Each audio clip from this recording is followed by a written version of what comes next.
Hello mayam ngasi blog sidi ai ko ngasi leideng am sage tawbane aba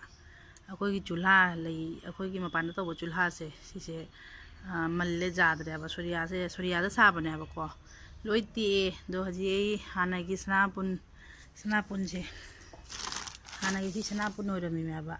se ina kathallaga pore aba se ko do se leba hapaga se sana kano se leideng sem do gi se de hana leideng sina se hana leideng se jadre hana leideng se jadre duna si anouba sem duni ko mayam ingmina si kamai sem ge na ina leideng se mayam aisu ahamani tawdu se si check sin se hap toini nakan ahumda hap toini hapaga lebak se hana khotoni lebak se hana khoto ga tingjeliba lebak se hana khoto ga magi mayagi space tu thamaga adu nang side ta nung se hapaga leideng sarak tuni mayam aisu hama tawrini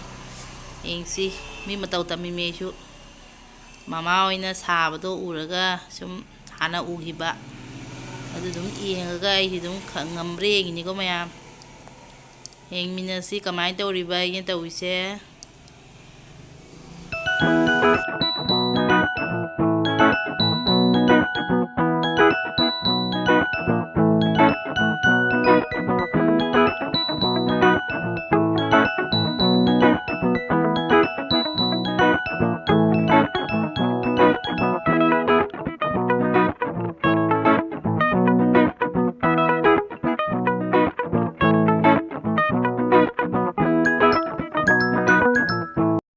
mayam aigi je khangde da sari je sema ko jomba malak do khangde mayam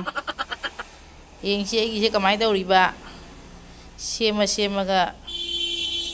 mongom da khole mayam tare ngamu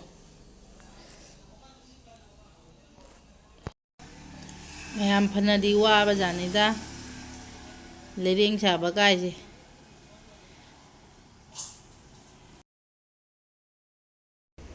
mawong amdi lai he mayam gi se kharkha tauna jadi kharkha jara mare khali masak che kharkha ole manung ji chu kharkha manung jina katang lawhal ni ko manung jina mapan je khara khu du ra kam tawri khuji ji chu kanna bai na tawri ne je khuji je lebak dol khara na na engsi mayam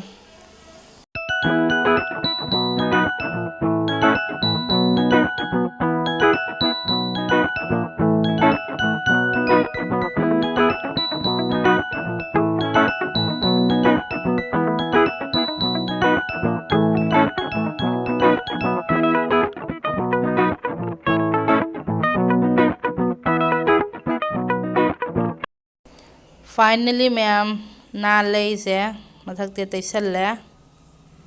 mapam ju khaka taisalle yare mayam ai se mayam jamwa lo sangre leideng saba sai je video su lo silage mayam